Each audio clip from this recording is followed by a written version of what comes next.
Hey everybody, and welcome to this week's episode of Fight Chat Friday from TKD Coach Academy. Today we're going to have a little bit of a look back at the World Cup, and in particular the senior female minus 50 kilo division, and we're going to follow the path to victory of the Ukrainian lady Oksana Nesenenko, who was the winner of this ultimately, and also looking at her opponent in the final from the USA, and just to see how they got their way there. So if that's interesting to you, please make sure you stay with us for this one.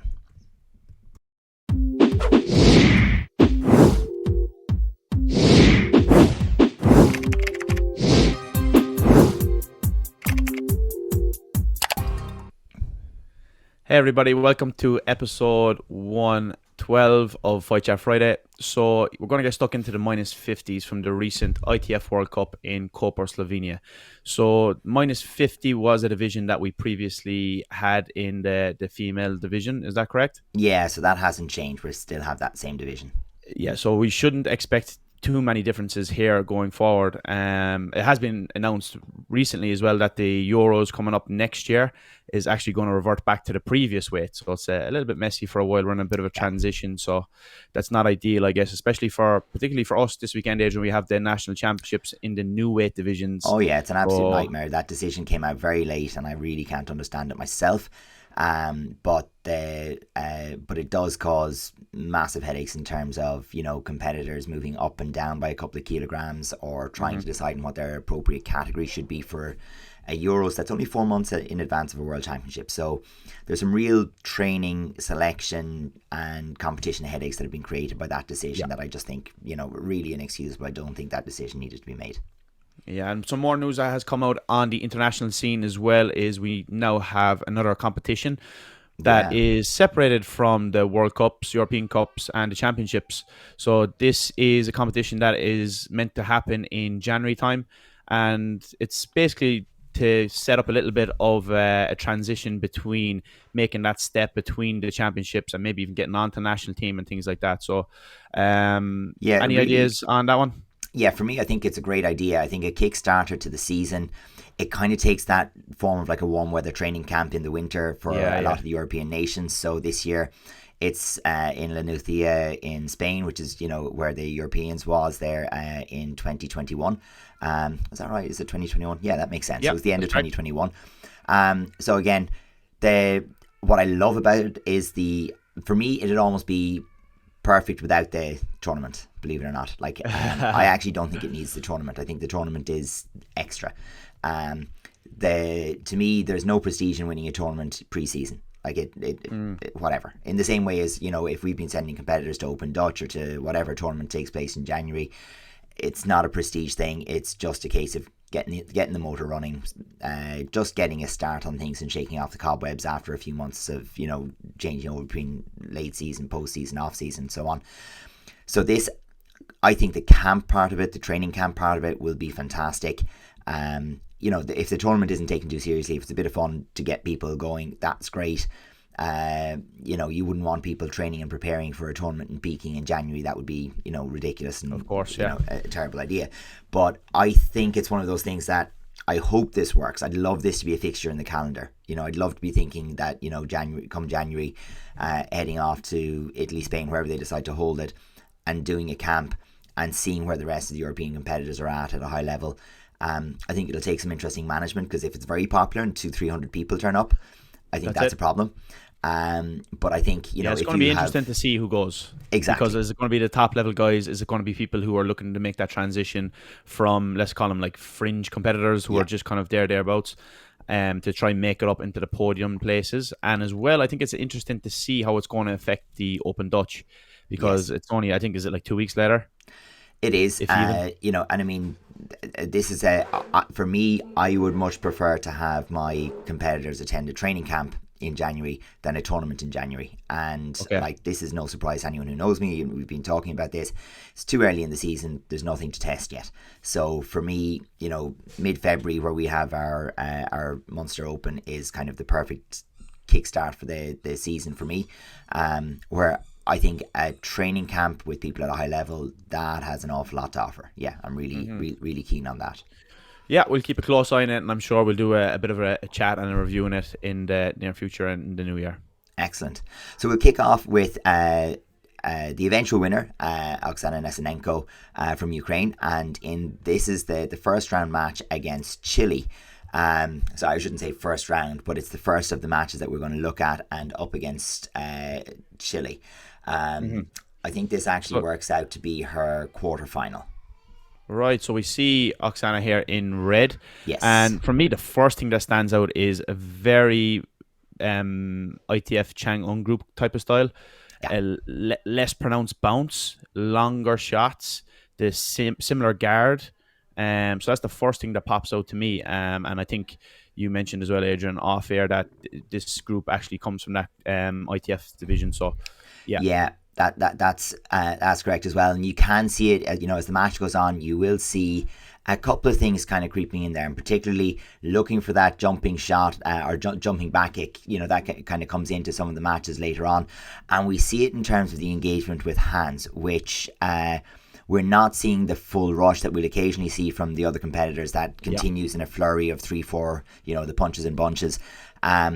But what we're seeing is that step in 1-2, look for the exit with the legs, which I think there's still a little bit of maybe the hangover to the other ITF Chang-Un group rules that is coming out from Oksana as we watch the matches progress. Yeah, and I think that's actually a good strategy in our particular group, because if you're able to get that exit shot, we've seen in the last couple of videos we've done that this is a big return usually on the scoreboard, particularly this World Cup with the turning kick to the body. So we see that is an effective strategy. But Blue here from Chile is actually quite solid as well, like pushing forward, doing the right things, looking to use the ring effectively, and trying to get off that front leg correct. It's just that maybe there's times where she didn't make the right decision, but I think that she had the necessary attacks and tools to be able to go and get the win here. And this one was a close one. It was a 2-1 win for Ukraine. And we can see some maybe, less experienced decisions in terms of Oksana's ring edge movement. Like there's she's not as aware, and we see this come up match after match where she doesn't seem to be as aware of where she is in terms of the edge of the ring. But that said, I think what it comes down to is she's across a few exchanges just been a little bit more effective in getting to the hand and adding on the turning kick or finding the kick. But genuinely, I think this match came down to what side the turning kick was scored on and what the judges could see, because there really wasn't much in this one. Yeah, I think the distance for me is the big standout here. The distance isn't ideal for high level. Just throwing shots maybe a little bit out of range and not setting them up correctly. But then when they get into range, they're flowing and they're throwing shot for shot. So that's obviously where the points are coming from in this one. So looking across the other side of the draw, and Aldana Marchori from USA, and she also met Chile in her quarterfinals. So it just gave us a chance to have a look at this and see how the two finalists took on an opponent from the same country, but obviously, different girls, potentially different styles. But very, very different stylistically, the USA competitor and the Ukrainian competitor as we see it. Oh, this good shot. Is a beaut. Lovely shot. Very nice. And I think that this actually did the rounds on Instagram this week as well. So yeah, great shot. But I think that this all comes from what we see so often in the female game is the flicky front leg, as opposed to coming. Yeah, that it's just more of a turning kick type of kick, which when it works, it works. But a lot of time it opens the opponent. It opens you up for a nice direct counter like we've seen there. So you need to get that right, and you need to put that foot in a straight line between you and the opponent, not leaving that heel come back towards the backside, opening that space. We can see there, it caught in the same way. She went for the same shot again. So we're seeing the hook kick under, and with the opposite leg, we're seeing the reverse turning kick under. But was caught beautifully by Chile there. She tried to make use of the broken play and caught a side kick in the face on the way through. But I think overall, quite a strong, quite a dominant performance. Really, I think being able to push the hands and get that follow through until the final score. It let her recover out of some poor positions where she'd gotten backed into the corners, and Aldana was able to, drive her opponent back across the ring, potentially get a value score out of it. But more importantly then as well, also, recover that ring position and be able to push out with the front leg again. But the point that you picked up on in terms of, it can be so prevalent in the female game, particularly on the lighter levels, that flicky front leg, it's a thing. and you need to have an answer to it. You can't just back off and wait for the leg to drop, because that's not going to happen. But it doesn't create the same instant pressure that you'd often see on the male side of it in the lighter weights, where there's such a carry on it that you have to react immediately, breaking the line or countering, or you're not going to get a second bite of that cherry. Whereas on the girls' side, the flick doesn't carry quite as far usually, so it gives you the opportunity to maybe shift back a little first and then pick your counter shot. Yeah, like we've seen there in that case. Yeah, I think that what you brought up there, the point about the getting the momentum to find that return score at the end, is something very important. And we've seen last week in episode 111, we've seen from Sergey Uzbekistan doing that really, really well, that he was able to pull his foot back first to give himself a little bit of space to sprint into the space, which allows him to gain a lot of momentum and to push his opponent back, which sets up a nice head kick for him very often. So that's another option there. It's the flip side of the kind of blitz we've seen from Ukraine in this first semi-final earlier. So nice to clear 2 points versus gaining momentum, driving them back and trying to set up a nice big finish with a kick. So we'll have a look now at the semi-final where Ukraine played Japan, and in this case it was Mika Takahashi from Japan. And here Ukraine are in blue. Okay. Yeah, so we see, like, Japan usually aren't one of the countries who we see too often. We see them feature, but not really in semi-finals and sparring in particular. So for sure, it's not really a style that we would see too often. But so far what we can see here is, again, some things that we mentioned earlier, just a little bit of poor distance management. But again, once they get into contact, they're able to find the scores and put some pressure on. Well, absolutely. And, we did see, nice use of range, nice stopping side kick there as well. And, we can see, exactly, just there again, the side kick is solid. The stance is allowing for a solid front leg side kick.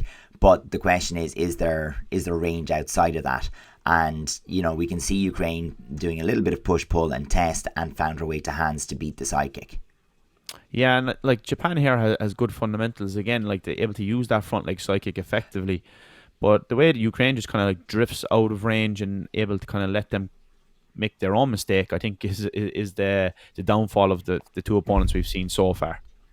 Yeah, and it's like that. There hasn't been many opportunities in this one. And, this is one of the ones where, watching it from the vantage point that we have, where we can't really see the scoreboard there, it makes it very, very difficult to know, where the scores were coming. But you can see that very often the opportunities that come up for Ukraine have been from Japan making a little bit of a mistake, carrying too long, dropping a little bit too heavy. And it's the simple front hand scores like this that are quite visible, I think, that probably brought it through in the end. And this ended up being a 3-0 to Ukraine. So, Yeah, and you see like Japan there again, a lot of pushing and pulling with the footwork and rhythm sets and things like that. All the things that we speak about on the channel all the time. So it's just making that transition from being able to use them just a little bit more effectively. And I think that's where it comes in, the type of training we always speak about, of being able to make decisions and use your type of training constantly to make good decisions, as opposed to just worrying about the techniques. So the technique is the technique, but how to use it, when to use it, is the skill. And I think it comes back to what you've been saying over the last few weeks as well, and we've highlighted on Instagram around the side kick, that you can expect to throw an awful lot of side kicks before you get any return. And like in this case, I think for all the side kicks that Japan has thrown, most of them are just meeting that front hand guard from Ukraine, and they're kicking into the shoulder, they're kicking into the elbow, they're not actually making contact on the body. So from a referee's perspective, they're seeing some really, really nice side kicks, but they're not seeing it breach the guard. So and that's another feature of what we mentioned earlier as well, with the flick, as opposed to that big explosive push off the floor. If you can't get that first one in, you're going to have to use it to set up some follow-on shots, and it's a good opportunity to use the springboard side kick, which we've highlighted multiple times on Fight Chat Friday. For sure. That brings us into the final, where we have Aldana from USA and Oksana from Ukraine. And this one went the whole distance. So good to see that in a final. Nice to have close matches, and it helps to make things a little bit more exciting when it gets that close.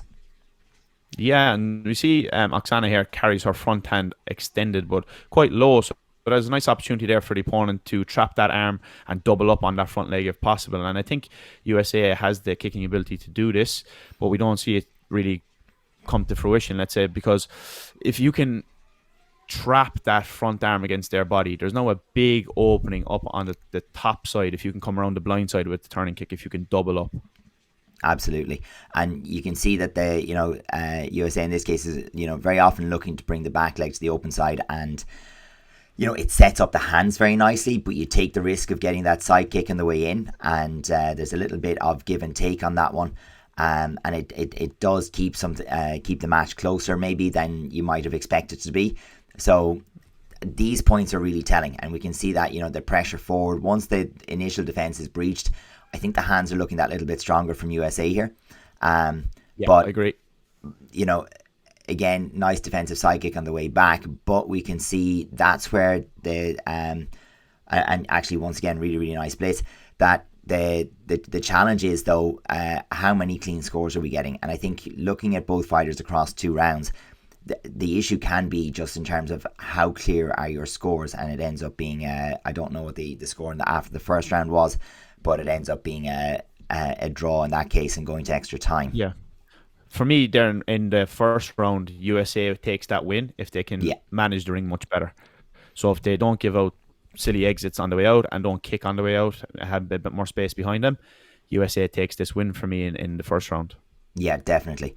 And I mean, even here in the second round, you can see just a silly mistake, a spin on the edge that wasn't really necessary, but it's followed up, and there's some very good decisions that come through as well. And we can see here, the blitz is taken, but from maybe a little bit far away, catches that the is side kick rare, isn't it? We never see that running from one corner to the other. No. The head gets slipped, or a bump happens, or something, and it doesn't quite go that way. Yeah.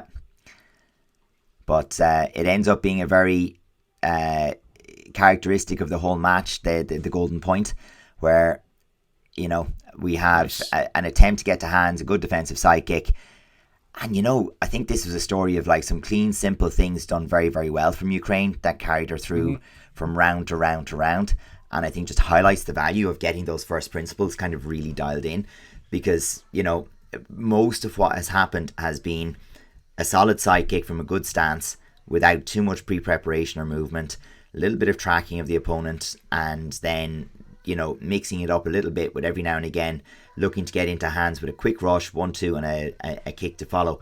Like, there wasn't much more in the entire mix than that, but that much done well was enough, It's a simple game, isn't it? Once you get able to do it right. Yeah. But yeah, I think like as you mentioned, I think for me, we've highlighted it very often now how important the clarity of the scores are. So you can't just throw shots and hope that they'll land. The people have nice clarity on their shots because they're extended.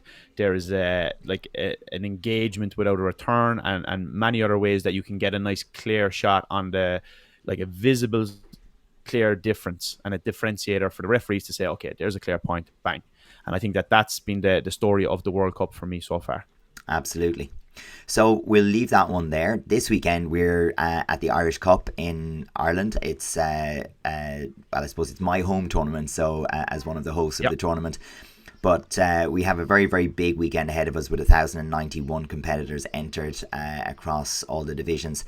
And what's really exciting to see is some very, very good entries in the senior black belt divisions and the junior black belt divisions. So hopefully we can get in a couple of fights from that, and over the next few weeks after we've covered the World Cup in full, we might get to have a look at some of the competition in Ireland as well, so people can have a bit of a taste of that. It would be really nice to show what we've got going on here. Yeah, definitely. I think it will be worth highlighting as well the development that is in the ITA in terms of the colour belt standard, and even from the younger kids, and how we kind of progress that, and the skill development, and we can have a chat about that, and maybe people can take some ideas from that for themselves. Super. So you will be busy with a camera. I'll get a few people busy with a camera, and we'll see how it goes. Sounds good. So everyone, we'll see you next Friday. Catch you in the next one.